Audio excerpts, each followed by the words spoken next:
Hello and welcome to Front Row Racing. It's Friday night, which means it's time for the Front Row Racing PCF, where the drivers are going to be taking the Lotus 72D for 7 laps around the Nordschleife. Now, we have got a slightly shortened grid this evening. Some of the drivers I knew about that weren't going to be able to make it. Duofin is running late, so he'll be hoping to try and get in during qualifying or warm-up. Now, I'm from a Racing DP. I'll be doing commentary this evening. GT Gavin 2 is in the commentary box with me, but is looking after a teething child, his own teething child, I will say. He's not just randomly found a child to look after that's teething, so it is his own child. So GT Gavin 2 is with me in the commentary box, but might not be here all of the time. But Gavin, if you can hear me, hope everything is well there and we can send the drivers over to the racetrack. We're on for, as I mentioned, a 7-lap race around the Nordschleife, otherwise known as the Green Hell. 12.94 miles, 7 turns, and every single one of them poses a threat to the drivers. I had a little bit of a test run in these cars about an hour or so ago, and I did a little live stream of it on my own YouTube channel.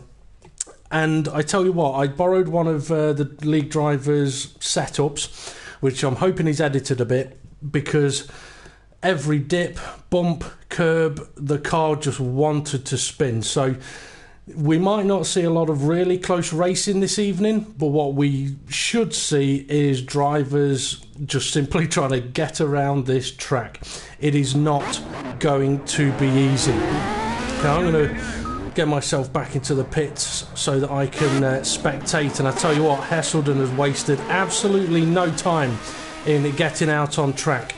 Now, usually we'd have a 15-minute qualifying session, but instead, for the Nordschleife, we've got a 20-minute qualifying session.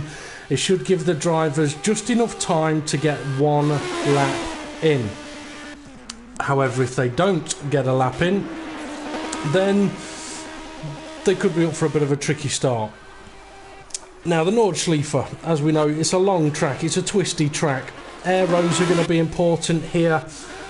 But for the drivers, I think the main goal is simply get to the end. If they get to the end, they score points. And if they get to the end, they could win the race. It's kind of as simple as that. Now, I'm just going to have a quick recap of last week's event, round 6 at Snetterton, where James Hulkenberg cheekily took the victory. Richie Davies second place, Hesselden third, Andy Russell fourth, K-Slay fifth, Neotig sixth, Duofin 7th, Woolhouse in 8th, Dave the Harp in 9th, Jason in 10th, and Livebry finished 11th but didn't actually finish, so he didn't score any points there. Now, in the standings, we've got James Hulkenberg has opened up now an 11-point gap over Hesselden. So Hulkenberg's on 122 points, Hesselden on 111.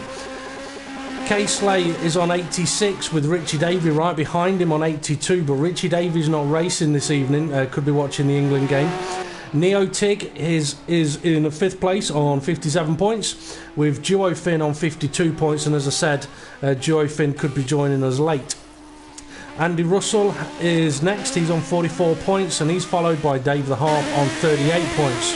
Then we've got Livebry on 30, Woolhouse on 30, GBM Beardy on 29, Jason on 22, Jason's not able to race this evening, Driver Montana on 15, who won't be racing for the rest of the season, and Lielmo McElroy on 0 points, and Lielmo McElroy also isn't with us this evening. But we do have Killer Corkin taken to the racetrack this evening. He showed interest. Obviously, he's one of our F1 league drivers, has been for a few years, and he's shown interest in joining the PCF, so the opportunity has come his way today. And I told him there could be space for him. He says, yeah, I'll look forward to it. I says, are you sure about that? Do you know what track it is? And he said, yes, it's the Nordschleife. I love that track, but I've done absolutely no practice. So it could be an interesting one for Killer Corkin here, but he'll be glad that there's no part firme on, so if he's not pleased with how the car's handling in qualifying here, he will have the time to edit his setup.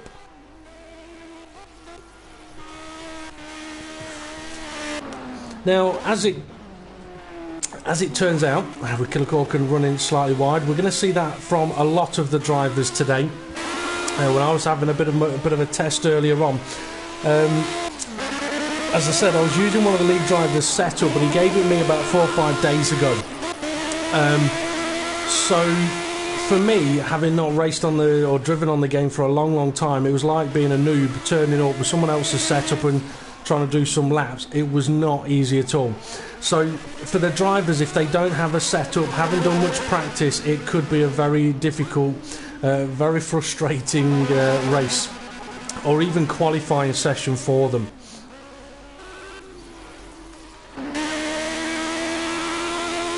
Now, Hesselden was the first out of the pit, so I'm going to see if I can go and find him again, see if he's close to ending the lap. He's not quite close yet. I mean, for lap times, we could be looking anywhere around the 7-minute mark. I do think we'll see guys potentially under that time. But, I mean, one of the difficult factors of the Nordschleife is, especially in qualifying, if I follow one guy for the whole of a lap, then it's the only person you're really going to get to see. Because it's going to take the drivers a good 7.5 minutes, if not 8 minutes, just to get to start a flying lap.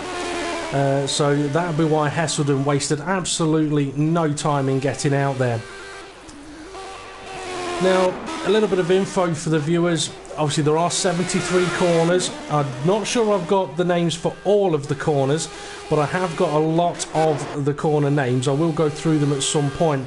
But while you're viewing, guys, a couple of little tips for you. One is, if you see a driver at the carousel, they're about halfway round the lap. If you don't know what the carousel is, you soon will do when we approach it on the first lap of the race. So I'll see if there's anyone actually approaching the carousel. Yes, Killer Corkin is. So the corner we're approaching now is the carousel. So if you see a driver at this part of the track, it means that they are about halfway around. Now, as for who's going to get pole position here at the Nordschleife, it could be anyone. I mean, if Hesselden and Hulkenberg, they're fast enough to get pole position, but if they mess their lap up, they're not going to get it. So yeah, anybody could be getting pole position here.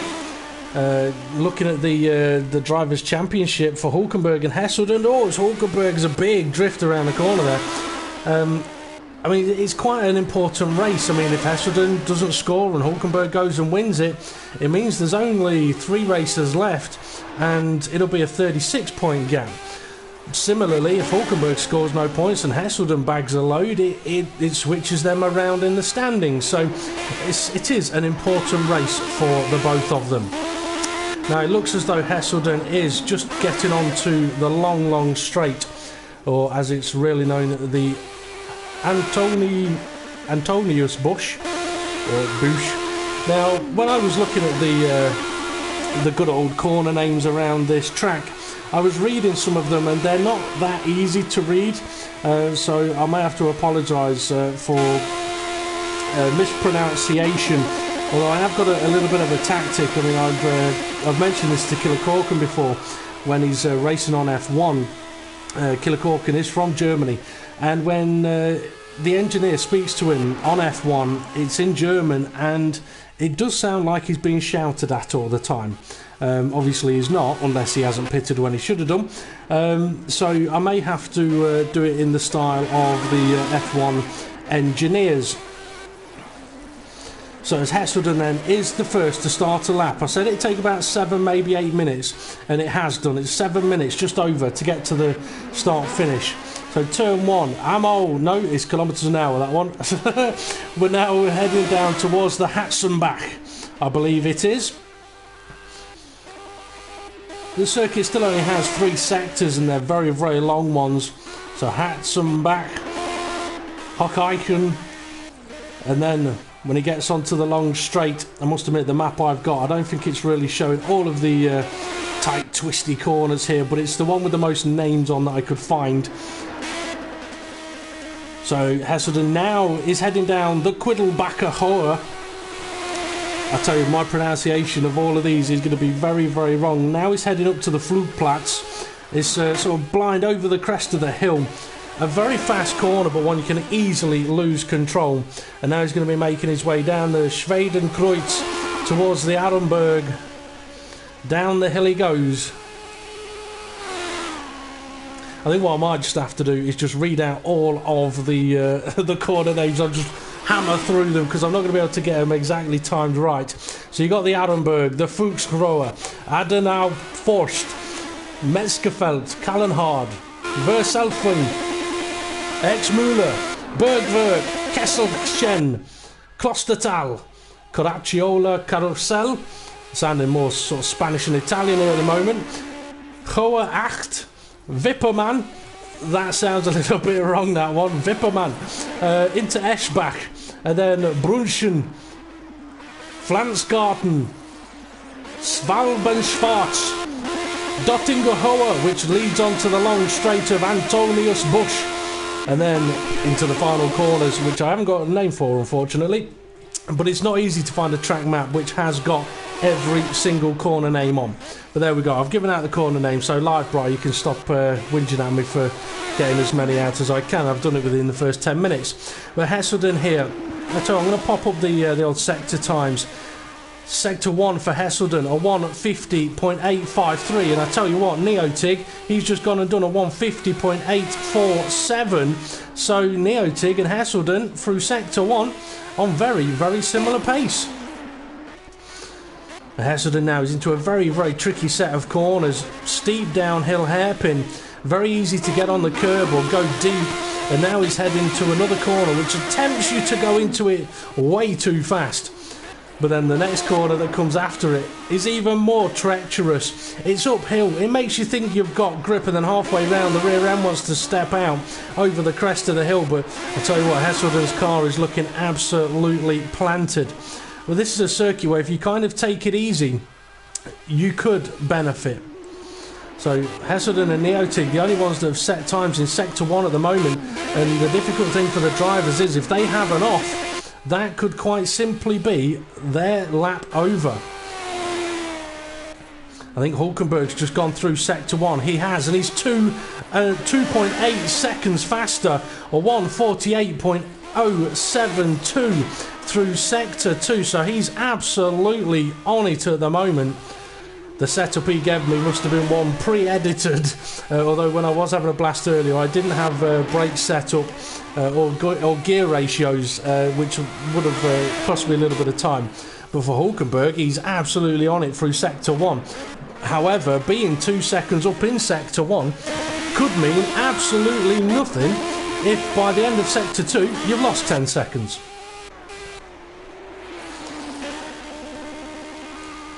Let's see how planted Hulkenberg's car looks around the corner. We saw Hesselden go around earlier, always a little more twitchy on the exit, trying to control that throttle.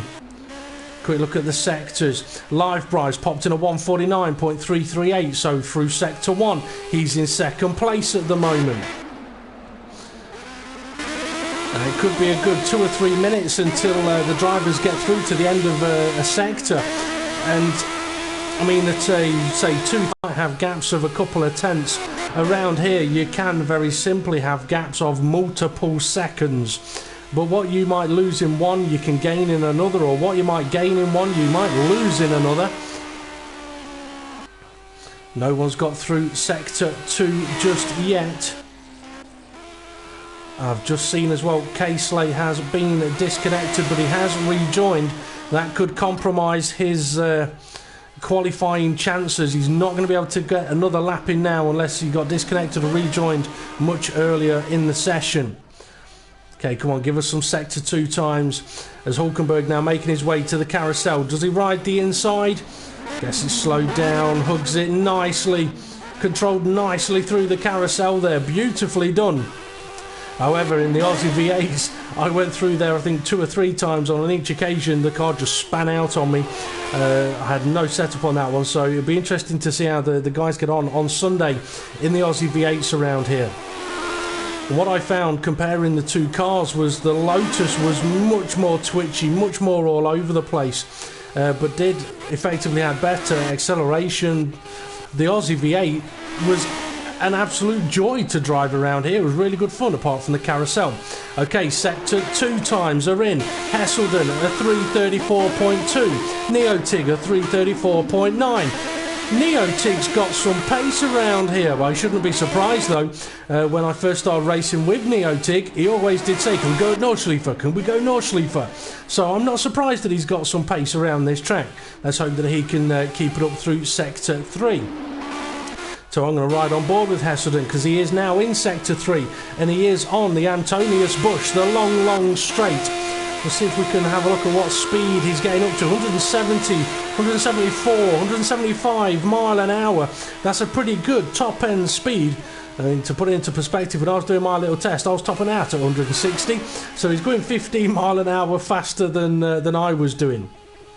The Hesselden though now into the final section of corners around this track, and it's a beautiful flowing section of the circuit. When you get it right, you really know you've got it right, and when you get it wrong, you know you got it wrong because you're upside down in the barrier. You're doing a bit of a cool running situation. Are you dead, man? Yeah, I'm dead. So okay, Hesselden then goes pole position. Neotig, he's going to be next across the line. Can he steal pole position from Hesselden?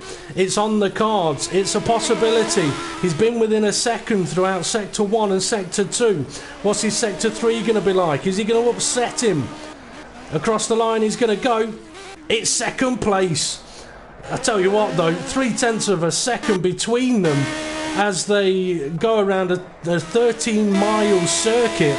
That's nothing of a gap. That's two fantastic lap times. Hulkenberg then.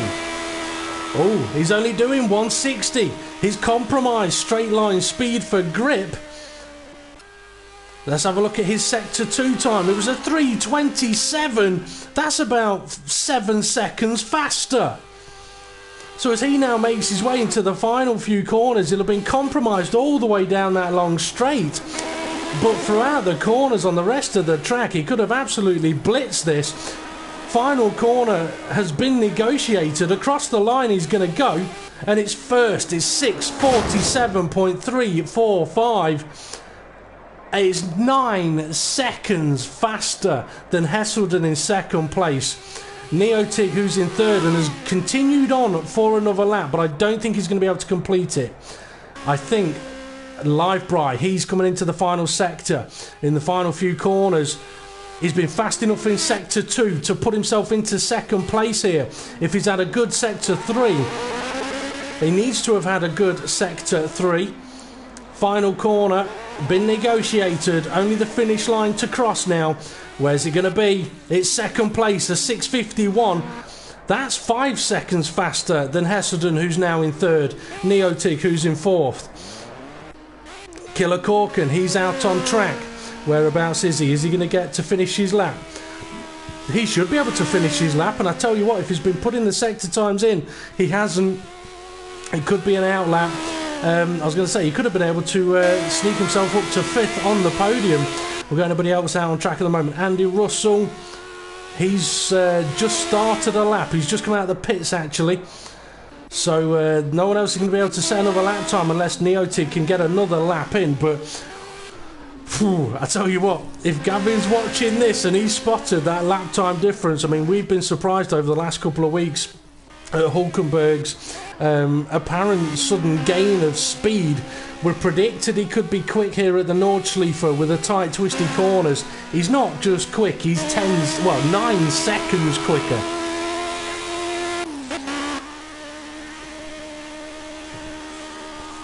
For Killer Corkin now though, a bit of a shakedown session for him, get used to the car. He won't have had much practice. What I would say though is to the likes of Killer Corkin, GBM Beardy, GT5 King that have been wanting to get onto be on the reserves list for the PCF, that is, be online. The chances are available at the moment. And for anyone that's viewing that thinks, I want a bit of this action, well, there is only 3 races left of the season, but if you're interested in taking part, find Front Row Racing on Facebook and send us a message. I will post a link in the description of this video once we've finished this evening, and I'll put you on the reserves list. It's as simple as that. Be online on race day, and if the spaces are there, I'll invite you in. Okay, Killer Corkin then, he's about to cross the line. He's not going to gain any places from it, but he is gaining bits of experience, and that'll help around here. Just checking though, me and Gavin, yeah, we are going to be qualified 9th and 10th. So we won't have to move out of the way for anybody unless Joyfin does join late. Andy Russell, he's now out on the track. I want to see though whether Neotig, no, he didn't get to complete his lap. He jumped back into the pits. K-Slate, he's gone out on track for a little bit of a shakedown after his disconnection and rejoining. I tell you what though, Hulkenberg, with that kind of lap time, he's going to want to be hoping that at the start of the race he can just, in the first couple of corners, open up a gap. If he does that and makes no mistakes, he could be on for an almighty victory. But we don't know if the likes of Hesselden did make a couple of mistakes in sector 2 or 3, or wasn't pushing it, was just making sure he got that lap in. I mean, let's see, where's Livebride? Livebride, he's in second place, could potentially challenge Hulkenberg for the lead of the race here. Dave the Harp, where's Dave the Harp? Dave the Harp, he's going to be starting 6th place. Killer Corkin behind him in 7th and 8th place. It's worth finding out what the car is going to be capable of, and at the moment it's capable of a little bit of bashing barriers. Okay, 40 seconds left out of the qualifying session, nowhere near enough time for any of the drivers to get another lap in or anything like that. And once this session has been completed, there will be a 5-minute warm-up session. That's a session for the drivers to get their fuel levels sorted, their setups finalised, their strategies sorted. As K-Slay looks like he may be jumping back to the pits, he is. Because that is pretty much now session over, with James Hulkenberg taking pole position.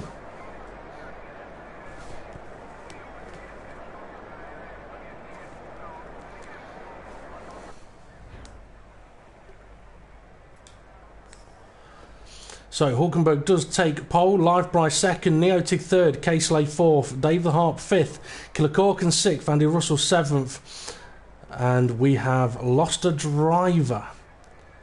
Hesselden, oh dear, oh dear. Okay, I'm going to try and send Hesselden another invite. Duofin is now in with us, and Hesselden, it says, is in the lobby and is now loading to the track, hopefully. Duofin also loading to the track. Obviously we are in the 5-minute warm-up session now, so it does give these guys the opportunity to get in. Now I'm just going to try and send Duofin and Hesselden another invite, just in case they are having any kind of problems there. It does say that they are still loading.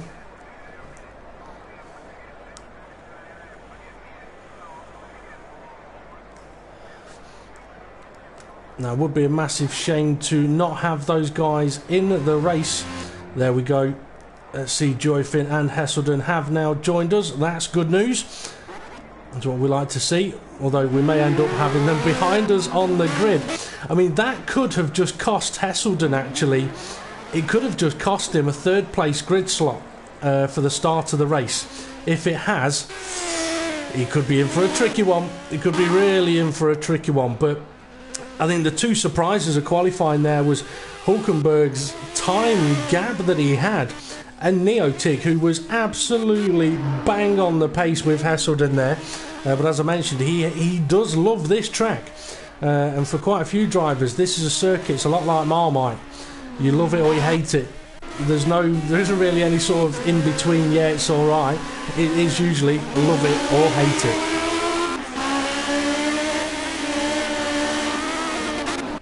Oh, bit of a collision there between Andy Russell and may have been Neotig, may have been K-Slay. There was a guy in a red car. Could have been Killer Corkin. Yes, it was Killer Corkin. I mean, damage, considering damage, that's something that the drivers are going to have to be very sort of cautious about when it comes to the race, because, okay, they shouldn't be losing any wheels in this event, but if they do lose front wing, they're going to lose front downforce. If they lose rear wings, they're going to lose rear downforce, and if that happens in the early stages of the lap, then they are in for a very, very, very long lap. Now, not only that, something for the drivers and the viewers to consider is the tyres and how long they last. Now, in races this season, the tyres have been able to do sort of 2 stops, 3 stops. So around the Nordschleife circuit with a 7-lap race, we could be looking at a 2-stop race. But that means pitting at the end of lap 2, pitting at the end of lap 4, and then trying to do 3 laps on your final set of tyres. Or doing 3 laps. I mean, to do a 2-stop race, the drivers are going to have to do 3 laps on one of the sets of tyres. They might try and stretch them out longer and go for less stops, but only time will tell. It could all depend on how their tyres cope with this circuit. I mean, the race distances are 85 miles long, so for a 2-stop race they've been doing what? 30 miles effectively. Well, there's a 13-mile lap, so 30 miles is 2 and a little bit. But if you do 2 and a little bit, you're beyond the pit lane. You can't change your tyres. So a very, very sort of tricky situation for the drivers here. But I do sort of hope that for the likes of Killer Corkin, he has put plenty of fuel in that car to get to the end of the race. GT Gavin too was telling me that Sergeant Caliber that raced on Sunday, even though he was told by a few of his mates to make sure he had enough fuel in the car, he kind of calculated it a little bit wrong, so he didn't retire from the session or get disconnected. He unfortunately ran out of fuel.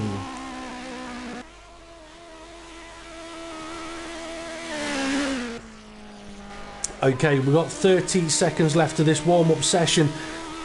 I am hoping that all of the guys are ahead of myself and GT Gavin on the grid, but I will just give Gavin a shout out. GT Gavin, are you there? I think the answer to that one is no, because if there are cars behind GT Gavin on the grid, his car is not going to be moving.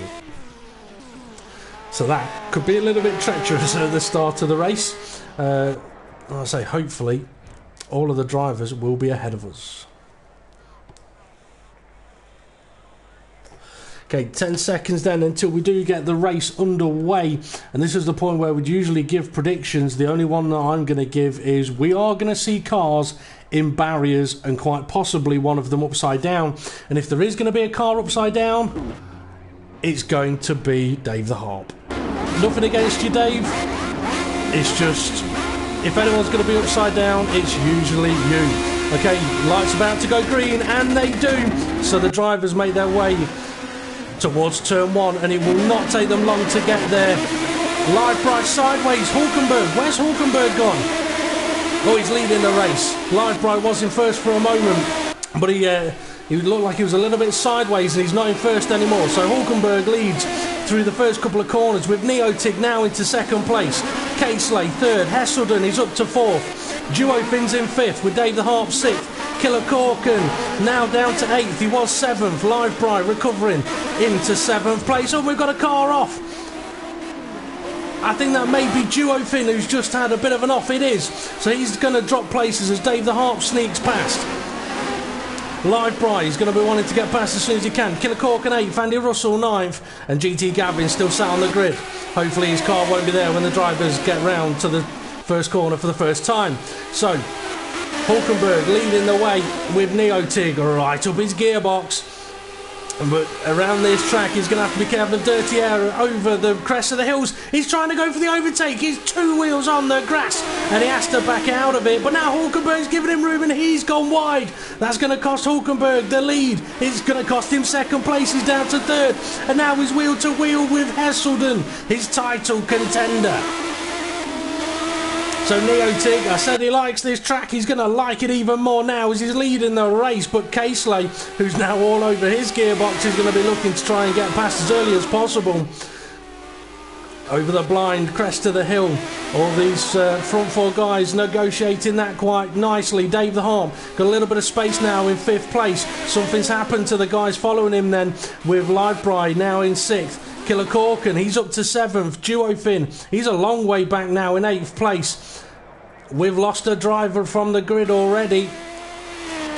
I'm not sure exactly who that will have been, but let's get back up to the front. I think it wasn't Live Bright. Andy Russell is now out of the race. So first, second, third, fourth, very close together. but we've got the guy in third place was fastest in qualifying, the guy in fourth place was third fastest in qualifying, the guy in first place was fourth fastest in qualifying, and the guy in second place didn't get a set of time. So on for a very interesting remainder of this first lap of the race here. Now, whether Dave the Harp's going to be able to catch up to this little bit of a pack or not, I don't know. He might not be able to. I think he's had a little bit of a moment somewhere. He's having another one as well, because Livebry is now closing in on him. Killer Corkin in 7th place. What I will say is, don't give up, fella. Keep on going. Anything can and will happen in this race. It's pretty much guaranteed. Now, as the drivers make their way down this bit, a little bit of a bend away, they're going to have to be careful of the sun in their eyes. It'll be glaring in their faces, making them blind. This is where the sun now is really going to be hurting their eyes, meaning that the corners they're approaching are more than just a blind one. We could see cars running wide here, but no, the front four negotiate it quite beautifully. If we think now towards the future of the end of this lap, for the likes of Hulkenberg, it might benefit him to be in third place when he gets to that straight. On speed, as K-Slay gets really close to Neotig. He's now ran wide. He's into the barrier. He's down to fourth place. So that moves Hulkenberg up into second. He's got two wheels on the grass though. You want to be careful about that. But yeah, I was going to mention that Hulkenberg really will want slipstream down the Antonius Bush because he hasn't got the straight line speed, and the likes of Hesselden, who's right behind him, he'll just drive straight past him with ease when they get to that straight.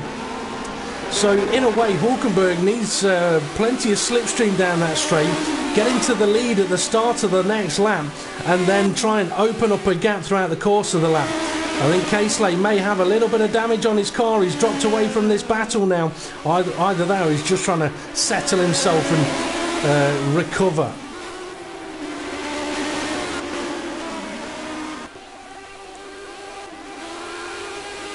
Now, for any of the YouTube viewers that are watching and sending messages, my apologies, I can't get to the messages. I'm not going to put any other internet devices on, just to try and make sure I'm not interfering in any way, shape or form. But this battle up at the front, Neotig's actually opening up a little bit of a gap now. And we already got drivers thinking about looking after their tyres. I mean, if they are following a guy, dirty air, it's going to punish the tyres a little bit more as they have to apply a little bit more steering lock. K-Slay really has dropped off the back of this field. Now it is spun! It's spun again! That'll be why he's really dropped off. So Livebry now to 5th, Dave the Harp up to 4th. Can K-Slay get recovered before Killer Corkin catches him? I think he's safe at the moment. But yeah, definitely looking like a little bit of damage on K-Slay's car there. Now, I was saying that this could be a two-stop race. I wouldn't be surprised though if Duofin just goes and slams the one-stop in. Hesselden, he's had a bit of a moment. He's dropped off the back of Hulkenberg. So while I was looking at K-Slay spinning, we've missed Hesselden dropping off of the leading pair at the moment. I mean, he's not lost a huge amount of time, but he has lost a little bit of time. But they're at the half carousel now, which means they're getting up to one corner, two corners away from the long straight. And this is where Hulkenberg is visually potentially going to see he hasn't got the straight line speed.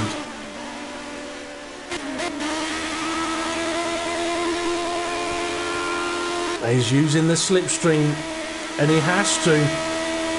Neotig trying to go defensive, but Hulkenberg can see that car is just pulling away a little by little. Hesselden is too far back to get any slipstream advantage.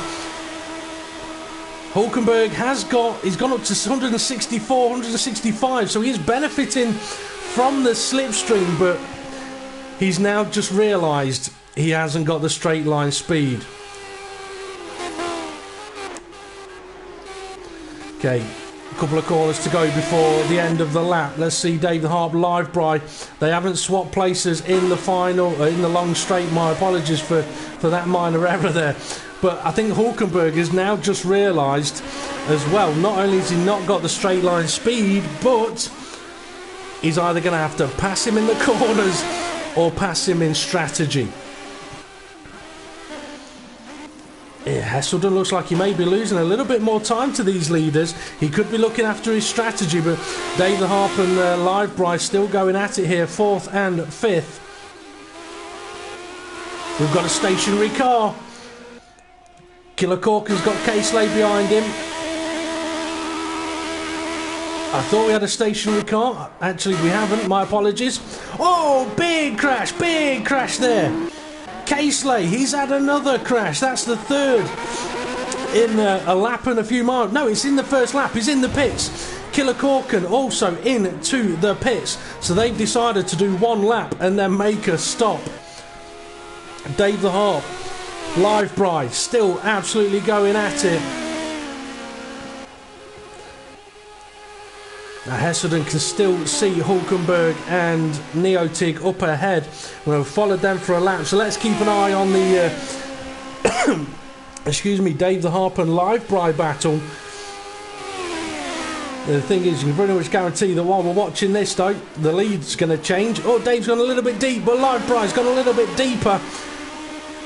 May have compromised him on entry, but on exit he's still there.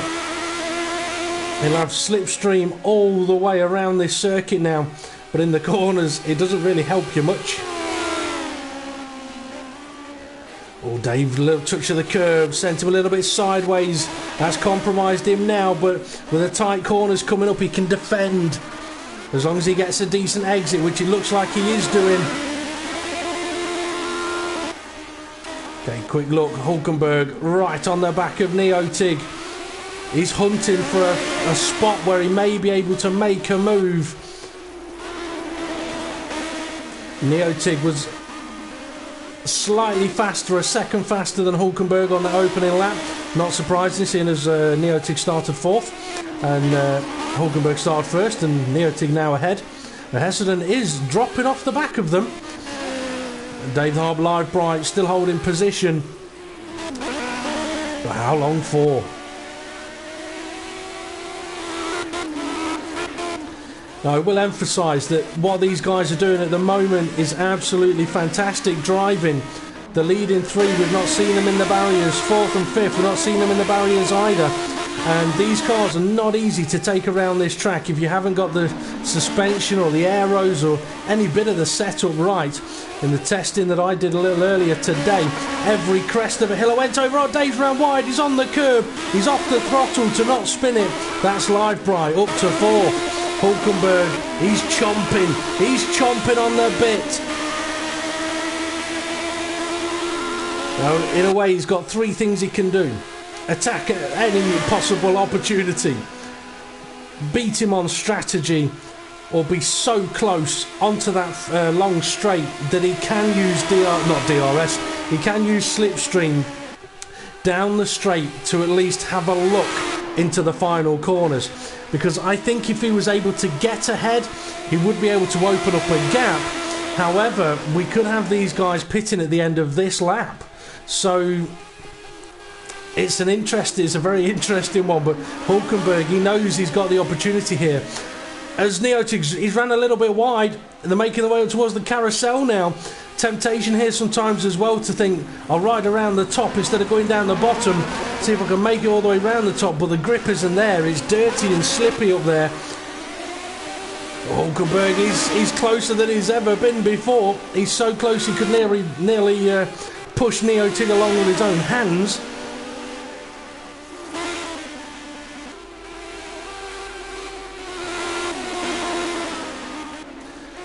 Now, I have been wondering whether Hesselden has perhaps just been trying to look after his tyres a little bit. He's always been good on the tyres.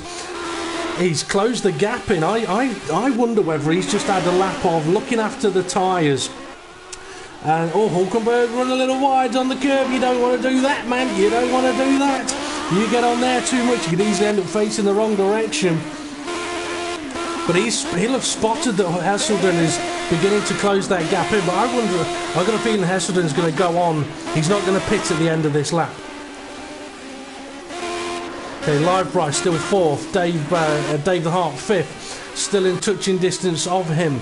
K-Slay's made a stop. He's now in 6th. Killer Corkin 7th. Duofin in 8th. And only the one retirement from the race so far. But I've actually got a feeling that Livebry and Dave the Heart might not be that far away from this leading pack. No, they're not really that far away. So anything happens to this leading trio. Oh, Neotig sliding at the Big Dipper. And very easily done that. That's one of the corners on the track that I found the car just really wanted to spit you off the circuit, no matter what you did.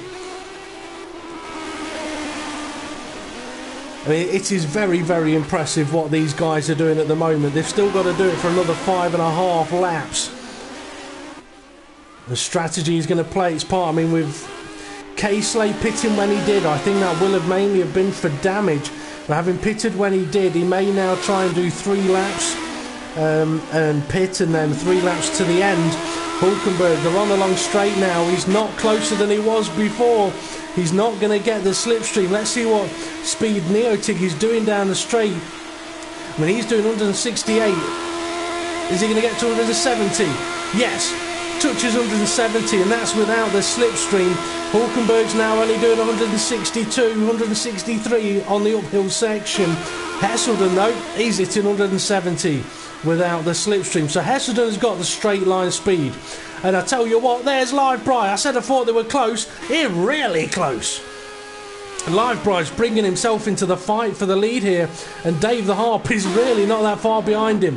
Neotig doesn't pit. Hulkenberg pits. Hesselden, what are you going to do? Doesn't pit. Livebry, what are you going to do? Doesn't pit. Dave the Harp, he's going for the pits. So K-Slay, I think, is too far back to gain any places. But Hulkenberg and Dave the Heart pit, and I tell you what, that's I think a very wise decision for Hulkenberg there, because he was stuck behind Neotig, but now he'll potentially get an undercut. He needs damn good lap times now. Well, I say damn good. He just needs to go a couple of seconds faster than Neotig is, and he'll get the undercut on him. Hesselden, though, he's got to start thinking about Livebry. Oh no, he hasn't, because Livebry's just crashed. And if there's a place you don't want to crash, it's about 4 corners after the pit exit. Although I suppose the worst place to crash is just after the pit exit. But yeah, he was catching Hesselden. But now, with that little bit of a half spin, he's lost a fair amount of time there. So Hulkenberg, who's now back out on track, he's actually not that far behind Livebry.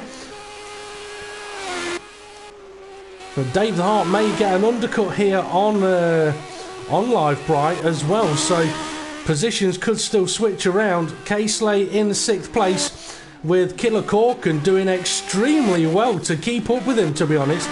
I mean, K-Slay is no slouch, and with Killer Corkin having had no practice, doing extremely well to keep up with him. It will help, though, having that driver just ahead of him as a bit of a pace marker, so to speak. Okay, Neotig, what have you got? What I think he's got is tyres that are going to be screaming a few corner names out. Bergwerk! Yeah, he's working them, don't worry, he's working them. Or Vipperman! He's already whipped them. They're going to be destroyed. I mean, to be honest, I think Hulkenberg going 2 laps, that gives you a signal that 2's probably the optimum. They will do 3, but that 3rd is going to be considerably slower. I mean, let's see. Let's have a look at sector times. Neotig sector 1 a 50.4. Hulkenberg sector 1 a 49.7, and that would have included coming out of the pits. So that gives you a little bit of an example of those tyres. Sector 2 it will be something to keep an eye on as well. Hulkenberg's in 3rd. Where's Livebry? I think Livebry's had a horrible 3rd lap here. Maybe his tyres are going... No, damage. That looking like damage on that car. Yeah, that's a damaged vehicle, that is. Oh, he'll be kicking himself with that one. Now, is K-Slay close enough? I don't think my track map's working on there, to be honest, because those dots haven't moved. K-Slay may be close enough to gain here. Well, Hulkenberg now up to 3rd place, so Let's keep an eye on sector 2 times. We haven't got sector 2 times from the leading pair yet, but Neotig hasn't pitted yet. Heselden second place, hasn't pitted yet. I really would have liked that track map to work so I could visually see what the gap was between second and third place.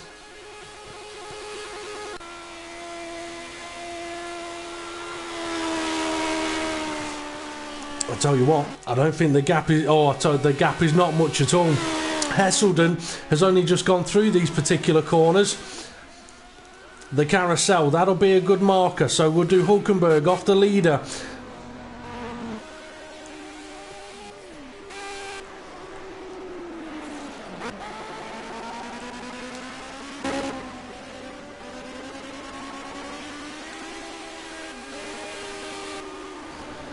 "14 seconds from third place Hulkenberg to the race leader Neotig.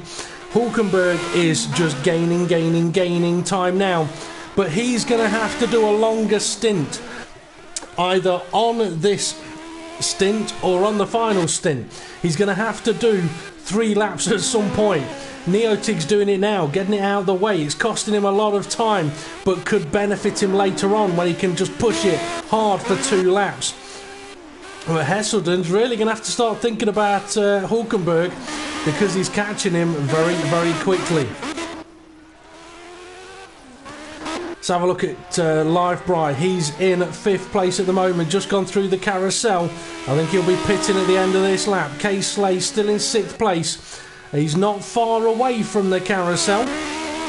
Killer Corkin, he's dropped off the back of K Slay now. The Duo Finn is running in 8th place. I think that gap between those two has come down quite a bit. And Dave the Harp, he's running in 4th place at the moment, and if he's doing similar pace to Hulkenberg, then he's going to be gaining. Okay, Neotig sector 2 time, a 3 minute 35.5. Heselden's a 3 minute 34.9. Hulkenberg, what's your sector 2 time? A 3:30.458. 5.1 seconds quicker than the race leader Neotig at the moment, and that's going to continue on into sector 3 as well. Now the upside for Neotig and Heselden here is they're suffering now, but they're going to benefit later on. But at this moment in time, it's not going to feel like they have having any benefit whatsoever. I mean, I would be extremely surprised to see them continue on for another lap. I've got a feeling we're going to be seeing Neotig and Heselden in the pits this lap. Hulkenberg can see Heselden now, they're on the long straight. I mean, this is, I mean, the drivers have been doing fantastic just to get around the circuit, doing the lap times that they are doing. The strategy is going to be playing a massive part now. I mean, racing around this track, okay, you are racing the other guys, but first and foremost, you're racing the track, and Neotig is continuing on. He's not making a stop. Is he going for a one-stop race? Heselden is into the pits. Hulkenberg's about to get either a little bit of a shock or a little bit of a, yeah, thank you very much, you're not going to beat me with that. Okay, last lap, Neotig a 6:57, Hulkenberg a 6:52, 5.5 seconds faster. And there's not much of a gap between them. Neotig coming into the twisties. Can we see Hulkenberg in the background? No, not yet. He's coming into the twisties soon. Oh, this will have Hulkenberg thinking. Dave the Harp, he pitted early. I said he'd get a bit of an undercut. He's up to 3rd place. He's got Heselden behind him. But Heselden is now on brand spanking new tyres. Dave the Harps have done a lap, so they're going to have a bit of wear on them. But they should be good for this 2nd lap anyway. So this could be an interesting little battle we've got brewing here. Well, I say brewing, it's already brewed. It's in the mug, milk's been put in, sugar's been stirred. Just time to drink it up.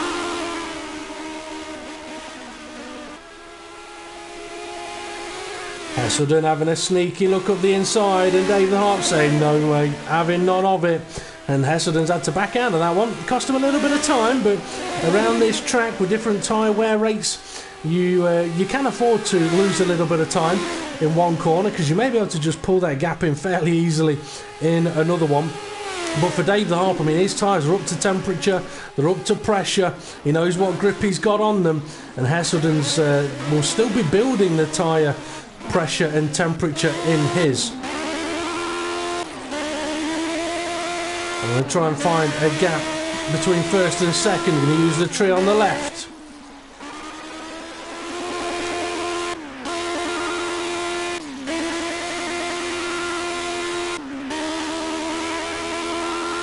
It's a 9-second gap from first to second place, using two completely different strategies. Third and fourth, they're also on different strategies, but it could be that they're just flipping their strategies.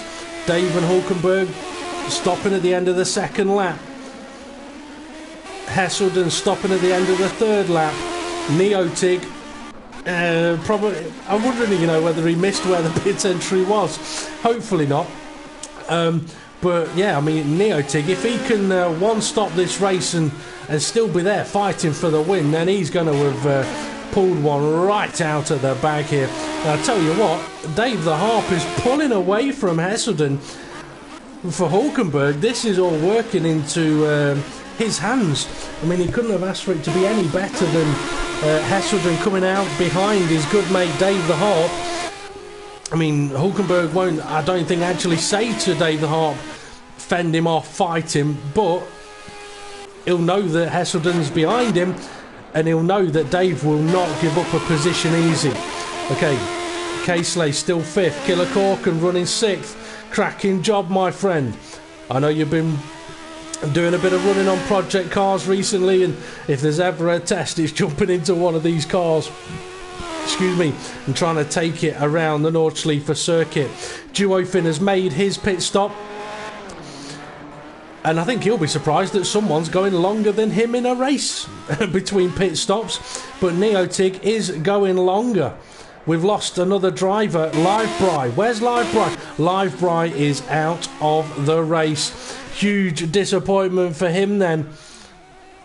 Although I had a whisper in my ear before we got going this evening to say that Livebry's looking forward to the Sunday race around here. Not so much in these Lotus. And I can see why. Having driven them both around here earlier, I can see why. I mean, if anyone's interested in having a look at how I got on around the Nordschleife earlier on, feel free to go onto my own YouTube channel. It's Front Row Racing DP, I think. And have a look at how I did. I only did the 3 or 4 laps around Nordschleife in the Lotus, and a couple in the Aussie V8. And I haven't played the game for ages, so looking at the lap times the guys are doing here, I reckon I'd have been competitive. But I've just heard the noise of GT Gavin 2 returning to the commentary box. Are you alright there, Gav? Yeah, I'm back. Sorry, apologies. Not a problem. Oh, Hesselden's into 3rd. Dave the Harp, he's down to 4th. Dave the Harp's had a bit of a moment somewhere. Now, I don't know if you've been able to keep an eye on the race at all, Gavin, or would you like me to give you a little bit of an update to let you know what situation we're in now? Give me a bit of an update, but I'm aware of what's happened to Livebry. Okay, we'll get Livebry's story in a moment. Okay, race leader Neotig started 4th, has not pitted yet. He's still running. James Hulkenberg started pole, dropped down to 4th, fought his way back into 2nd, pitted at the end of the 2nd lap. He's now only about 6 seconds behind Neotig. So Neotig hasn't stopped, Hulkenberg has. So they're on very different strategies. Hesselden went to the end of the 3rd lap, pitted, came out behind Dave the Harp, who's just had another crash. Dave the Harp pitted at the end of the 2nd lap.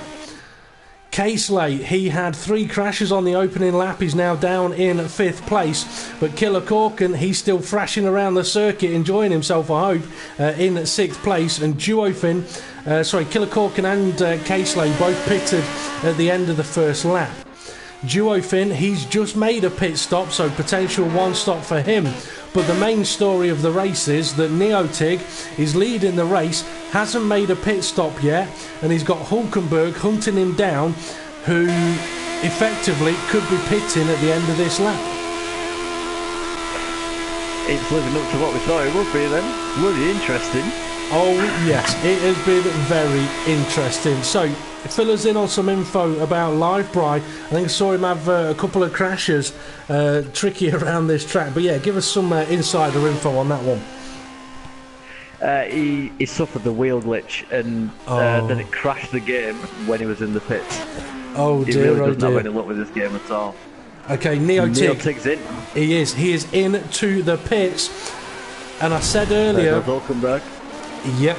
Well, I was mentioning that for the drivers, if they're going to two-stop this race, they've got to do a 3-lap stint. And Hulkenberg pitting at the end of lap 2 means he's either got a 3-lap stint now or a 3-lap stint at the end. But Hesselden, who did pit at the end of the 3rd lap, he's jumped ahead of Neotig. So Neotig, I think Neotig, he's on a one-stop race here, you know. He's on a one-stop race. Hesselden's going to have to pit again. Well, when the track selection was out for all the drivers, I know that Neotig selected this track, and he has been well looking forward to it. In chat parties that we've had in the past few weeks. Yeah, Neotig loves this circuit. I was telling the viewers earlier on that when I first started racing with Neotig, you could pretty much guarantee every time he'd ask, "Can we race at the Nordschleife?" And I was always like, "Yeah, no problem," because I love this track. I really do love it, and he does as well, and he's absolutely showing it here today. But he's now in a situation where he kind of needs to catch up a little bit to Hulkenberg and not let Hulkenberg run away, but he also needs to get past... Well, does he need to get past Hesselden? Because Hesselden potentially has got to pit again. But this is Neotig, and he's going to want to get past him. Oh yes, he is indeed. Just having a quick look. There's nothing between them, but I should say this. Hesselden, I'd say he needs to score points in this. He needs to score a lot of points.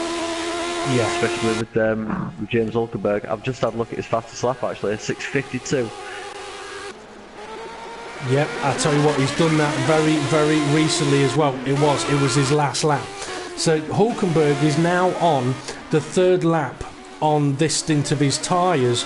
So I think he could be pitting at the end of this lap.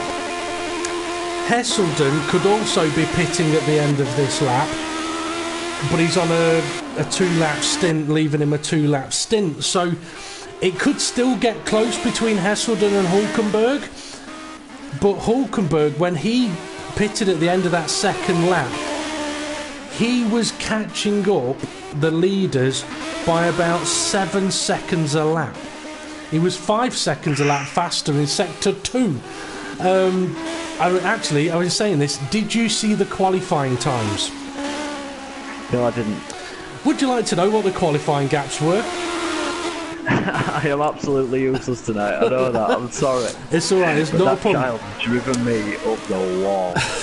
Yeah, if you're ever thinking about having kids, ask a parent who's had to go through the teething period. It ain't nice. Don't do it, kids. No, not do it. Those things called Durex, use them. Honest to God, use them. Definitely. I'm a big fan of them. Well, you know what? I've never really been a fan of them, but when it comes to safety, health, and not getting yourself into a sticky situation, yes. Let's put it this way: it's worth spending the £3 or £4 on them. Let's put it that way. I just spotted Hesselden had a bit of a moment. Well, you like that one.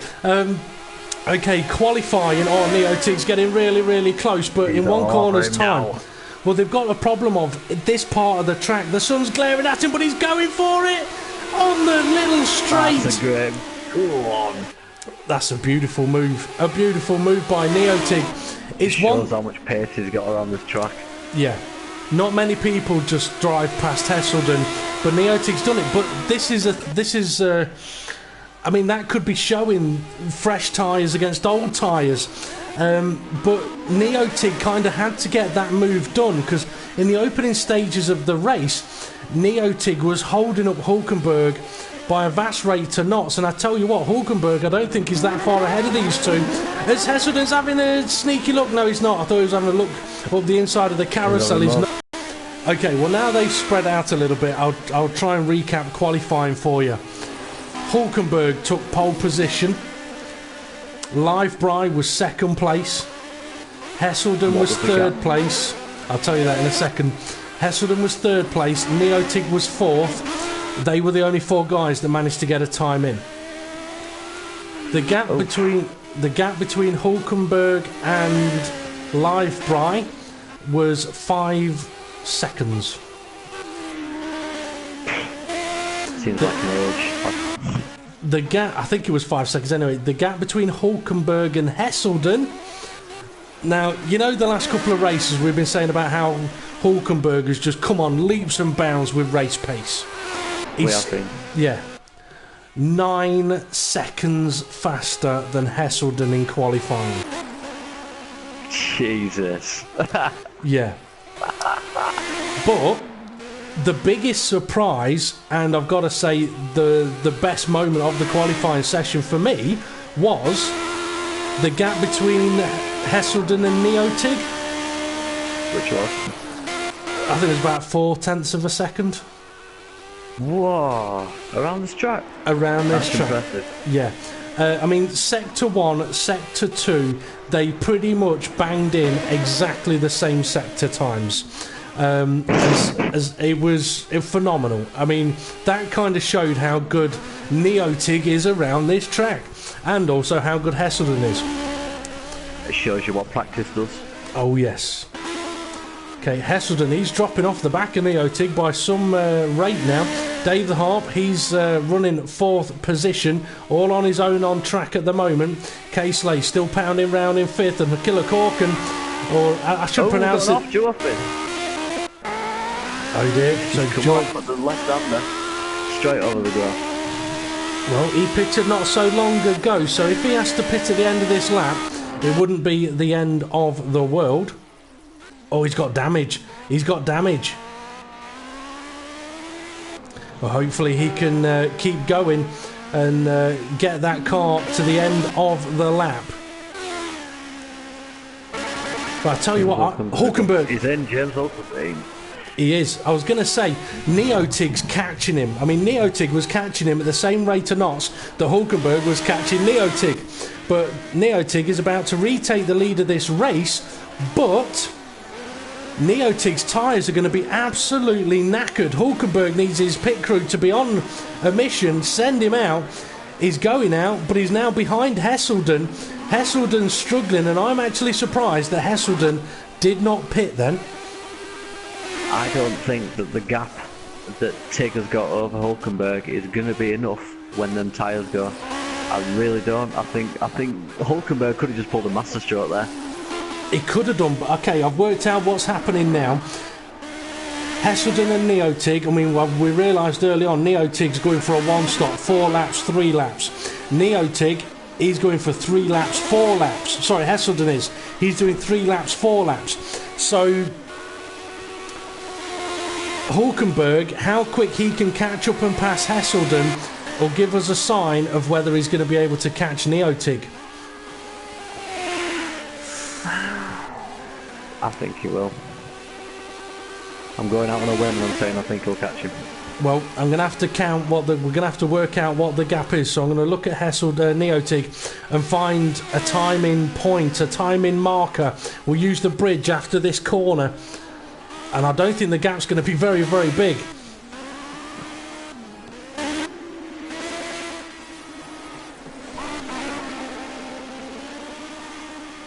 Six and a half, 7 seconds. Yeah. And Hulkenberg's catching Hesselden quick. I tell you what, keep an eye on the sector times, Gav, because Hulkenberg, when he put fresh tyres on earlier, was 5 seconds faster in sector 2 alone. If he can do the same here, that's 10 seconds in his pocket over 2 laps. See if I can get it up. Do you want to rephrase that? Oh, there's another. That's not a Durex ad. That's a a Viagra ad. I know you're getting on a bit, Gavin, but 32 is too soon to be needing those little blue pills. It's enough. I tell you what, though, one of my most favourite movie moments was in the last Men in Black film, where he goes back in time and the lady says to the I can't remember what he was called, to the guy that runs the Men in Black, he says, "Excuse me, sir, we've got someone here from the planet Viagra. He wants to talk to you about a little blue pill." I like that. Anyway, Hulkenberg, he's catching up to Hesselden so quickly, but he's going to have to do what Neotig did and overtake early. He can't afford to get held up. But for Hesselden kind of needs to hold Hulkenberg up here. He needs the points gain on him. My dash app is loading up, but it's loading up slowly. Well, I don't think we need a digital dash to be able to be told that Hulkenberg... Yeah, he is. It looks so filled. Now, Hulkenberg doesn't have the straight line speed that Hesselden has. So for Hulkenberg, he needs to get close and make a move, potentially in or into corners. He's got the cornering speed on Hesselden. Well, definitely, it's just taken a lot of time out of him on that last corner. It's put him right on him. And I tell you what, there's Neotig, and Hulkenberg's having a look up the inside. Hesselden gives him the room, and Hulkenberg's up to second place. As Neotig's now about to get to the carousel, and Hulkenberg is right on him. Gotta go now, Tig. Gotta go. Hesselden's had a good exit of the corner there. Could be putting Hulkenberg under a little bit of pressure. I mentioned that Hulkenberg doesn't have the straight line speed, so he needs to open up a gap before they get to the long straight, because if he doesn't, Hesselden's just going to drive straight past him. And really, Hulkenberg needs the whole of the last lap to get past Neotig, because in the earlier stage of the race, he was stuck behind him for 2 laps. Cost him. Oh, it cost him big time. Really cost him big time. Oh, Hesselden's had a bit of a moment. That's going to give Hulkenberg a breather. He can focus on looking forwards and not in the mirrors. And he's catching Neotig. He's there. He's there for the taking. He's just ripping time out of him now. The question is, with all this pushing, will Hulkenberg's tyres last him on the back end of that last lap if Neotig's a little bit more reserved with his tyres? It's an interesting question. We're not going to be able to find out until we get there. As with everything in racing. Yeah. I mean, the thing is, though, we're on the 6th lap of this race, and for the lead to be this close, it's phenomenal. It's fantastic. Okay, there is only 3 guys fighting out for the lead at the moment, and we've got another 3 or 4 guys that are a little bit spread out, but this is absolutely fantastic racing, and I can pretty much guarantee you these guys' hearts are absolutely pounding. Yeah, I love it around this track as well. It's always been a lifelong dream of mine to take a car and drive around this track. Oh yeah, it's also a lifelong fear as well, because you make one mistake, you got walk home. It's a long way back from the Nordschleife. Okay, it's a very expensive crash as well. Oh yeah. Okay, Hulkenberg's close. Neotig's had a wiggle. Hulkenberg needs to be really close because he needs the slipstream speed. He was never this close in the earlier stages of the race. He may be able to pull out and have a look alongside, but he hasn't got the straight line speed to make the move. I would have thought in draft he would have had that. Well, he'll have the speed now to be close. I mean, yeah, Hulkenberg's doing 168. It's faster than he's ever been before, but he's not fast enough because, I mean, Neotig will be doing 170. I'm going to go out on a whim here. I'm going to say that Neotig's car is set up like Liveby's car would be. Quite possibly. I mean, that situation there, though, I mean, that's just we've got to have 1 lap to go, and that's the signal that's just said, Hulkenberg, if you want to win this race, you've got to pass him before you get to that point. Because if he's that close to you, he's coming past you. A lot faster than him in the corners. I've seen that in previous laps. The pressure's on. I tell you what, my heart's pounding and I'm not even driving.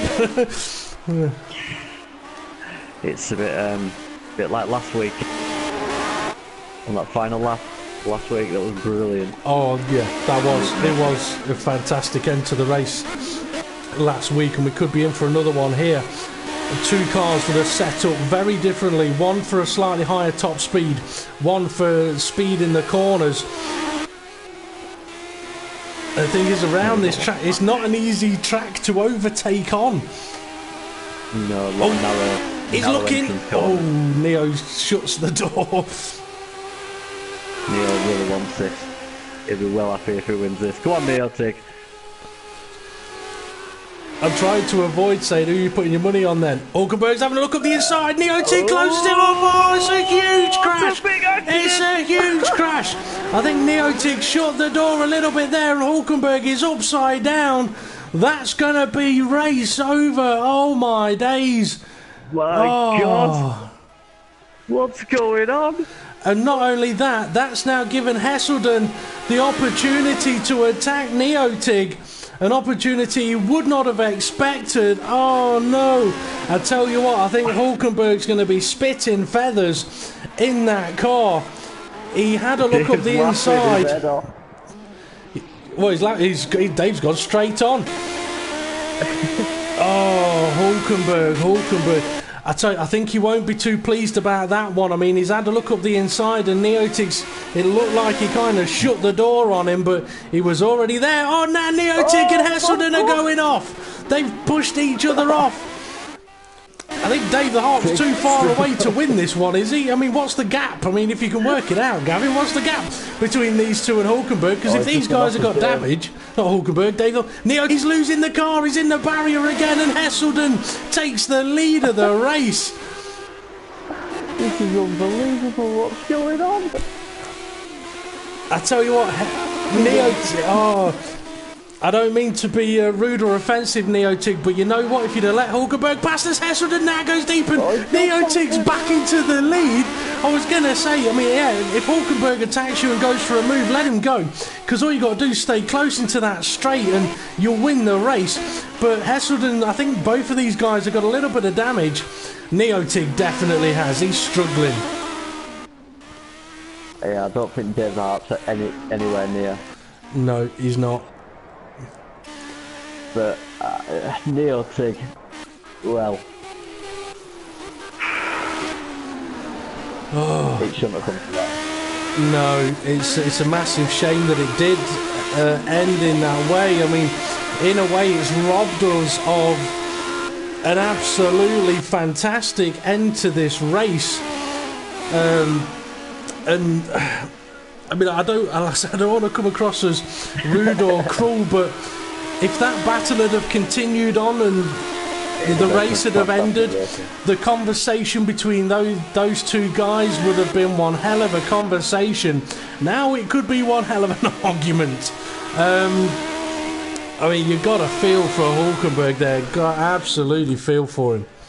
Yeah, it's no good. On last lap to end up upside down, and all because you went for a look on the inside. Racing savage. To mix things up a little bit though, I mean, Hulkenberg's now in a situation where actually he's going to be wanting to be cheering on Neotig, because he won't want Hesselden to win this race. I mean, if Neotig wins and Hesselden finishes second, Hesselden scores 20 points. That means he'll lead Hulkenberg by 9 points. Previous 2 races, Hulkenberg, I think it'll hurt him even more. I think this is a race where Hulkenberg, he'll have been thinking, if I can get past, I've got it. I've got this. I mean, this is a race that everything was all there for him to win it. And for Neotig, I mean, the opportunity was there. I would have loved nothing more to see Neotig win this race, but at the same time, it puts a little bit of a dampener on it. But we can't ignore the fact that we have still got Neotig leading this race and Hesselden right up his broken gearbox saying, you know what, you give me half a chance, I'm going to take this off you. Yeah, he's bang up for his Hesselden here. He's having a look up the inside. Ooh, Neotig getting a bit shaky on the exit. Now, Neotig must have damage, he must have major damage because Hesselden's on tyres that are a lap older. And he's able to keep the pace. They're ripping time out of these two now. It's a lot closer than what it was. I mean, for Dave the Harp, he might be sat there thinking, come on, you two, have another battle. Put yourselves upside down, yeah? He's bouncing around, chucking his flags everywhere. Getting all anger as he does. I tell you what, I think though I may have put the biggest commentator's curse on it because I was about to say, Hesselden is having a sneaky look up the inside. Neotig shuts the door. They're at the half carousel, which means they're nearly on the long straight. I'm waiting to see what Hesselden's straight line speed's like. It's comparable, if not faster, than Neotig's, from what I saw throughout the race. Now, if Hesselden is quick enough to close the gap and get alongside, he could have the move here. He's got the speed, he is alongside, he's into first place. That's just hurt Hulkenberg even more. But I've got a feeling that holding behind him then. This isn't over. Neotig's having a look on the inside. Hold your breath. It could get crucial as Neotig's wiggling. He's back down to second. Is he going to go for a late lunge? Part of me wants to say, go on, do it. Another part says, don't. Hesselden's gone deep. Neotig spun it though. Nearly spun it. And Hesselden is going to come across the line to win at the Nordschleife. A lap ago, it didn't look like it was on the cards. But it's done. Neotig second place, and Dave the Harp, he really was not that far away. He wasn't, no, in the end. So that, I mean, I feel for Hulkenberg. I really, really do. If you're watching Hulkenberg, go and phone your missus. Dave the Harp crosses the line in third place. Yeah, phone the missus, have a little cry, get it all out. I mean, this was an absolutely fantastic race. I've got to tell you, absolutely fantastic race. And as excited as it is for us all to see big crashes, that's one that I wish we'd never seen, because I think I mean, you look at Hesselden and he was quick on that last lap, and Neotig was struggling a bit on that last lap. Okay, he had damage, but you had Hulkenberg in that mix as well, and it'd have been the highlight of the whole race. And oh dear, yeah, frustrating. It is. Now for Casely though, it's going to be a fourth place finish. I'm going to have a quick look at what this is going to do for the standings now. Apologies, Casely, Killicork, Duofin, and anybody else that didn't get a lot of TV time, but that battle up at the front. I mean, around the Nordschleife, to have 3 or 4 cars battling out for the lead over the course of 85 miles, that close, it doesn't happen that often. It just has to say to absolutely fantastic to be able to be doing that. So let's see, for Hesselden, he's going to be on 136 points, 14 ahead of Hulkenberg. Neotig's going to score 20 points, he'll be on 77, no position gain for him. Dave the Harp, third place, 16 points, that'll be 48-54. He may jump a few places. Casely finishing fourth, 13 points for him. That's going to put him on 99. So fantastic job by him there. But wow, I mean, it's going to be a little while before we get the podium sitters in, because Killicork and Duofin still need to cross the line. I'd say they're probably a good 6-7 minutes from doing so. So we can give Killer Corkin and Joe Finn some TV time, although Killer Corkin may be wishing that we weren't, because he's got damage on that car. Don't give up, Killer. Don't give up, Killer. Take it to the end, even if it's a horribly slow lap, because it'll be points on the board. And sorry, Hulkenberg, but it'll be more points that you've scored today. He's going to hate you. He's going to hate me for that one. Absolutely hate me for that one. I'm just absolutely devastated that we didn't get to see the final straight with 4 cars possibly all battling it out for positions. It would have been epic. It would have been epic. It really would. I mean, the situation was there that had Hulkenberg got ahead, all Neotig would have had to have done would have been to be close into the long straight here, and it'd have battered him down the straight for speed. It would have absolutely nailed him. But now, yeah, I wouldn't be surprised if Neotig and Hulkenberg are having a little bit of a conversation. But Killer Corkin is coming into the final few corners, and I've got to say, absolutely cracking job to get all the way to the end in this particular race. So great drive by Killer Corkin there. It's not 4th place. I think he was 6th place for him, and Joyfin is in 7th place. He's just making his way up to the carousel now, so he's got another 2 or 3 minutes to go before he gets to the end. He's taking the high line around the carousel, as I think that's Hesselder's car behind him decides to do similar. I tell you what though, Gavin, Hesselder don't think of this race tonight. Oh, I think he'll be buzzing. I think he'll be happy with his result, to be honest. I reckon he would not have expected to win this one. So having won it, or just double... I tell you what, I mean, Hesselden may have had a good view of that crop. Oh, Joyfin's having a little bit of a moment here. Getting out of the way of the car there. Don't blame him. Over the pit lane. But, I mean, I was going to say, Gavin, if you didn't get to see the first half of the race, Joyfin's, it's definitely worth watching, because it was absolutely... Well, they're having a catch up, definitely. Well, how live I were doing in the earlier stages, obviously. Rival driver for Sunday. Yep. Looks like we've got a little bit of lag here, but I do want to give Joyfin the full TV time here to complete his lap, although it does look like we've got a little bit of lag. So for the drivers that are waiting to do the podium interviews, don't panic, we are still going to do them, but I just want to give Joyfin that honour of having the camera all to himself. At the end of that, I mean, when it comes down to it, Gavin, I mentioned it, I think it was qualifying or warm-up, might even have been in the race. Effectively, when you're racing around the Nordschleife, the first thing you're racing is the track. The second thing you're racing is the other guys on it. So to get to the end around this track, it's a feat that really the drivers should be proud of. It's an achievement in itself. Definitely is.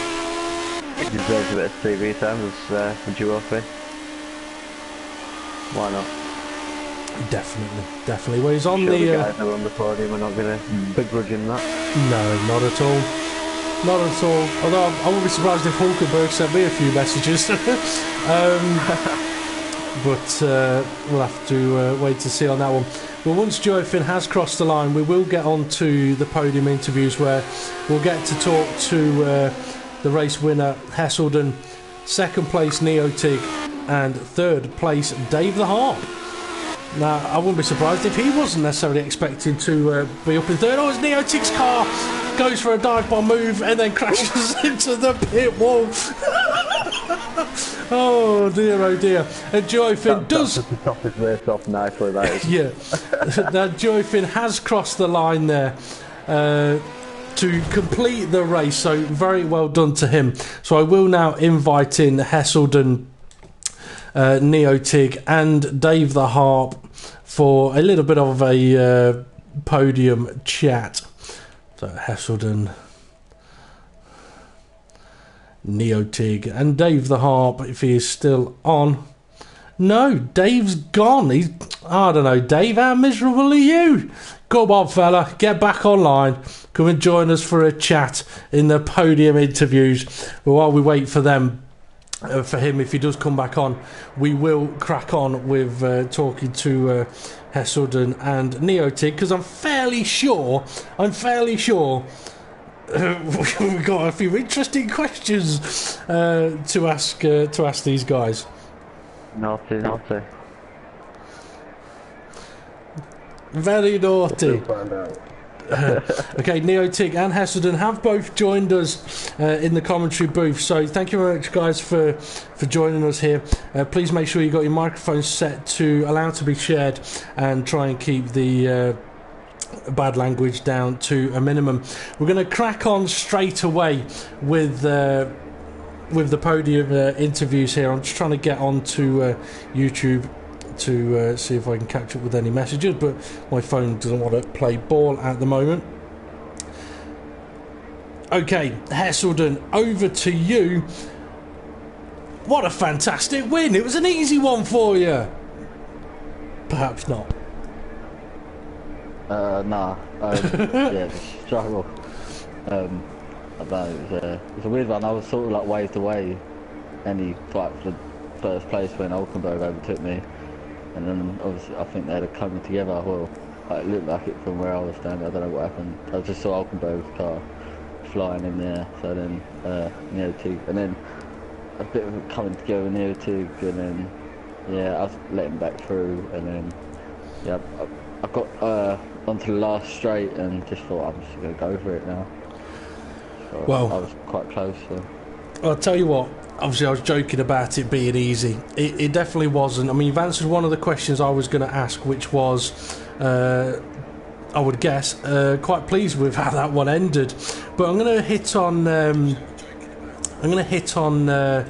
Qualifying. Was your qualifying lap a good one? A banker? PB? No, I was about average really. I was really cautious. I was just thinking I'm going to cut a corner in a second and it's just going to be in no time and that. So I was just trying to get around, and then I see Hulkenberg's lap time. I was like, oh, it blown like whoa, like I'm miles behind here. So yeah. Did it come as a bit of a shock when he put that time in?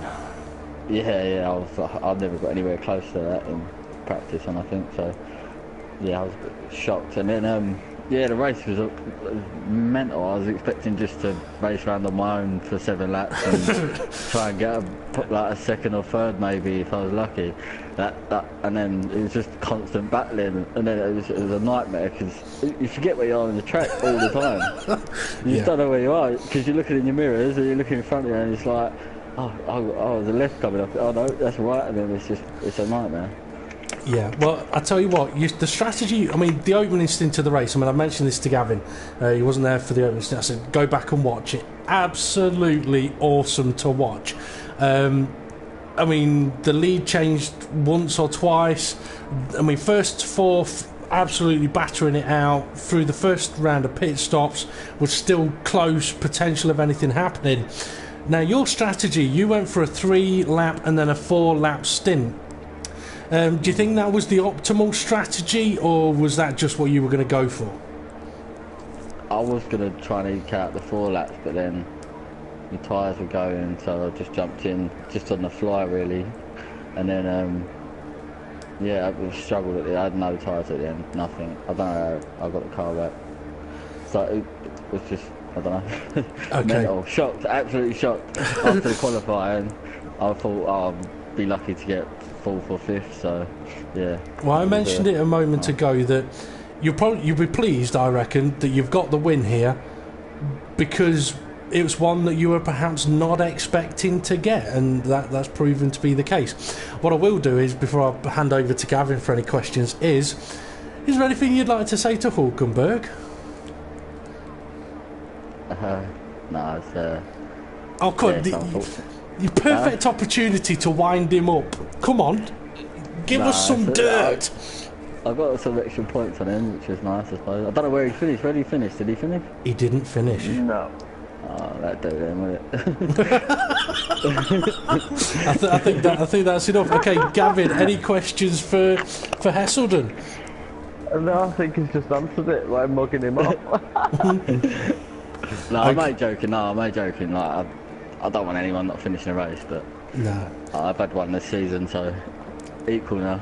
Yeah. Okay, we're going to move on to Neotig now. I think there's possibly quite a lot we could talk about. Let's see. Where shall we start?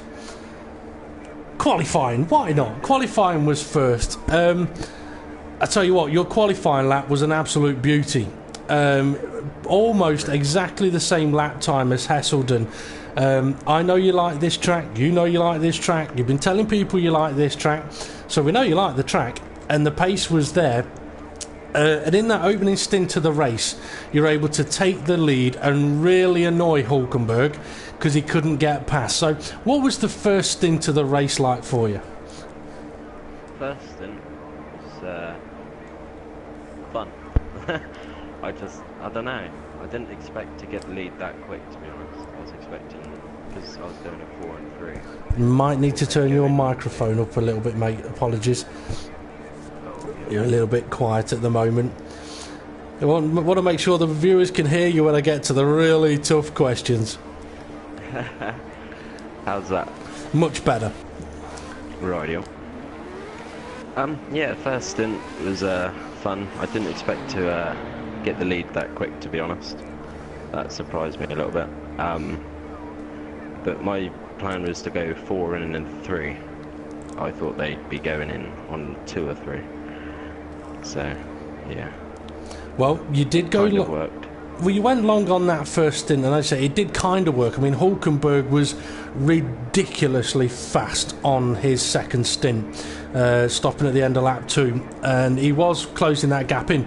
Now, we knew it would get close towards the end, and it did get close. I mean, I must admit, you did a beautiful move on Hesselden when you'd both made your pit stops, and that was a move that you kind of had to make because you needed the gap on Hulkenberg when he made his final stop. Obviously, he comes charging, he's coming charging, he's getting close. And then we're into that situation of he's right up your gearbox. Are you thinking at that point, well, I'm going to be okay because I was able to hold him off in the first stint of the race, so he's not going to get past me, I'll be alright?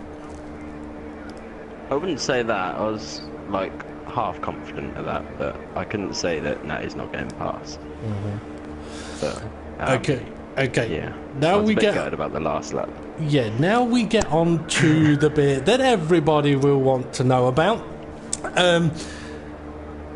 We get on to the start of the. I think it was the start of the last lap. It was close. It was there for the taking. The battle was on. So what happened? What do you mean, what happened? Oh, what happened? Like, I don't know, really. Just 1 minute I was on the line, and then the next I was in the sandbox. So, because we're like, what the fuck? Oh. To be honest. And then I got damage from that.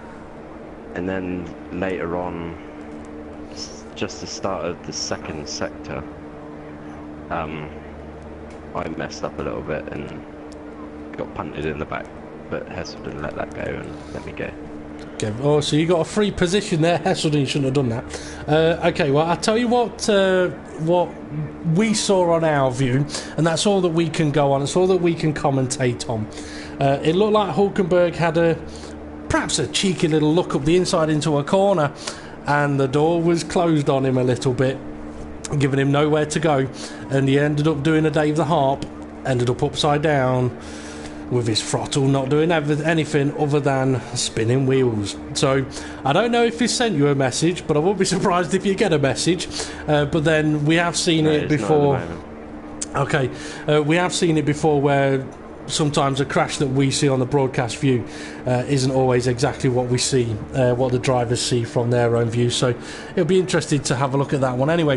But yeah, I mean, that last lap, obviously you had damage on the car.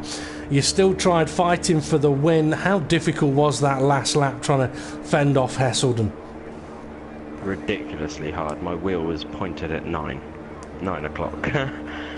Oh dear. Yes, it was not very pleasant to say the least with the curbs around this track. No. Well, I'll tell you what. Up until the collision between yourself and Hulkenberg, I would have to say you were putting on an absolutely epic performance. The race was fantastic. It was building to an amazing crescendo. It was one that just ended a little too soon, because I did feel that even if Hulkenberg had got past you, had you been able to stay close to him up to the long straight, you'd have been able to get back past him. Was that something that crossed your mind going into that last lap, that if he does get past, you can have him on the straight? Yeah, until I got damage. And then it was like... Then I just thought that he didn't actually, like, get crashed out sort of thing. I thought he was still behind me. No. And then past me, but... He is behind you, but he's probably going to be tapping on your shoulder in a moment saying, I want to have a word with you, young man. But it'll be interesting to see. That'll be the bit he'll be interested in. I mean, it'll be one that'll be interesting to have a look back at from all points of view. Anyway, very well done. GT Gavin, over to you. Any questions for Neotig? Everything's been covered, I think, to be honest. Sorry, I'm just I'm listening out for that little FHI thing. Okay, right. I don't think Dave the Harper's joined us for a podium interview here, so maybe he's just giggling too much that this week it's not him that's upside down and can't go anywhere. So, Sudden and Neotig, any questions or comments you want to fire at each other? No, just good race. Yeah, good racing. It was good fun. Well, very well done to you two. Thank you very much for joining us on the podium interviews. I'll just have a quick look at where round 8 will be. It's going to be next Friday at 9 p.m. for 43 laps around the Monaco circuit. If you thought the Nordschleife was tricky, that is going to be just as tough. Oh, yes. Okay. So many walls. That's going to be an interesting one. Let's put it that way. Okay, we'll bring this live stream to an end then. So thank you to all of the drivers for taking part and for getting to the end. Commiserations to those who did not manage to get to the finish line. Thank you to all of the viewers for watching, commenting, taking part, and how you enjoyed the race. I know we did. So from everyone from the Front Row Racing PCF, thank you very much for watching, and we'll see you all again soon. Soon being, hopefully, Sunday, 8:30 p.m. for the Front Row Racing PCS, where it's the Aussie V8's turn for 6 laps around the Nordschleife. See you all again soon.